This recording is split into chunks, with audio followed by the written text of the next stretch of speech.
Kindly click like and subscribe to our YouTube channel and press the notification button for more. Thank you.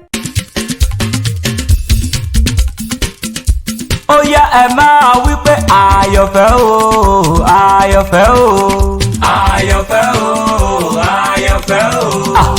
Àyọ̀fẹ́ ṣàǹtà, àyọ̀fẹ́ o, àyọ̀fẹ́ o, àyọ̀fẹ́ o, àyọ̀fẹ́ o. Olúwàgbémisọ́lá ọmọ Ọ̀nàjọ́bí. Àyọ̀fẹ́ o, àyọ̀fẹ́ o.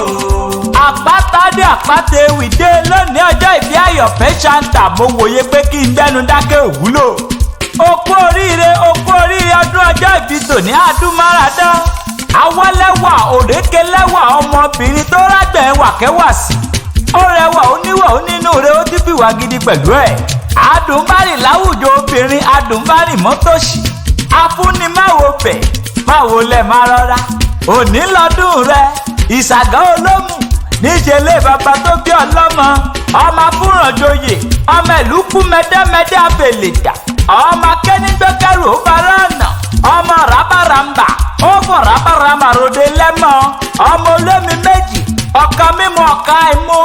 Ọmọ tẹ̀kọ̀mọ́lẹ̀ pọnmi ẹ̀mú rẹ̀. Ọmọ mẹ́múyìn. Mo kí ọkọ ọdún àṣeyí jàmọ́dún ọdún ayọ̀ ló mọ̀ ṣe lágbára lọ́wọ́ Ọlọ́run ọba mi Èdùmàrè ò ní bá wọn tẹ́jú ilẹ̀ mọ́lẹ̀. Àwọ̀ títò tó bá mú wáyé ló máa mú padà lọ sóde ọ̀run ọmọ aráyé kan ò ní pa ọ́ láwọ̀dà. Àríyáyá ti yá àríyọ̀yọ̀ ni ti yọ̀ iná ní sàyà ná onílé àlejò wọn máa fọ̀yàyà ṣe tiẹ̀ lágbára lọ́wọ́ Ọlọ́run ọba mi Èdùmàrè. Èèyàn tó bá ní kó má pẹ̀ láyé ẹni tó bá ní kó mọ́ sàmọ́dún ẹ̀yà kàlà ni ó mọ̀ sìnkú wọn ẹ̀yà àṣà ni ó mọ̀ kéde òbútọ́rì wọn lágbára lọ́wọ́ Ọlọ́run ọba mi Èdùmàrè. Happy birthday to you o and I wish you long life and prosperity.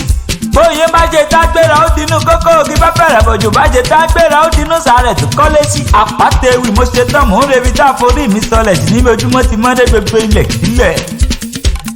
Àyọ̀fẹ́ o, àyọ̀fẹ́ o.